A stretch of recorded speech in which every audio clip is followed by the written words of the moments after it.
Hi everyone! Welcome back to my channel. This is Lipstick na Vlog Buhay Probinsya. Guys, dito tayo ngayon sa tindahan. Update ko sa inyo ang sitwasyon dito sa amin, dito sa Negros, kung gaano ang panahon dito sa may amin. Grabe ang init guys, no? Pati ang mga niyog, mga langka nagkanda sira-sira na, pati yung aming tilapyahan ginawa na ng basurahan. So ayan, nakita nyo naman yung tanglad, sobrang init talaga as in dito sa amin ngayon.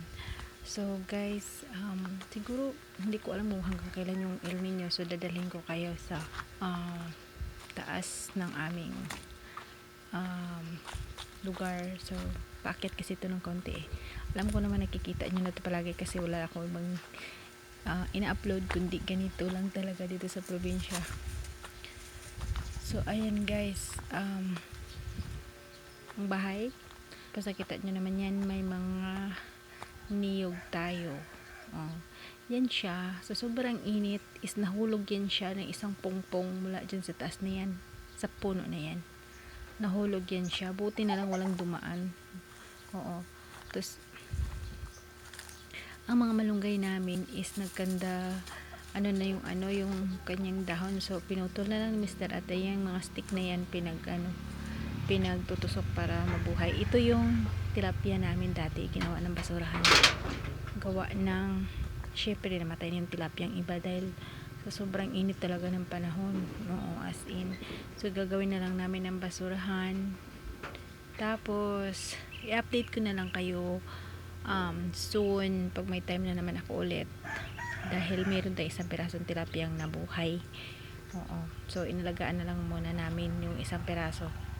So ayan yung mga malunggay in Tagalog, yan pinagtutusok ni Mister para mabuhay.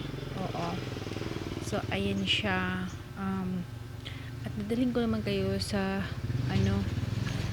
sa mga puno-puno ng ating langka, sa Bisaya langka in Tagalog. So ayan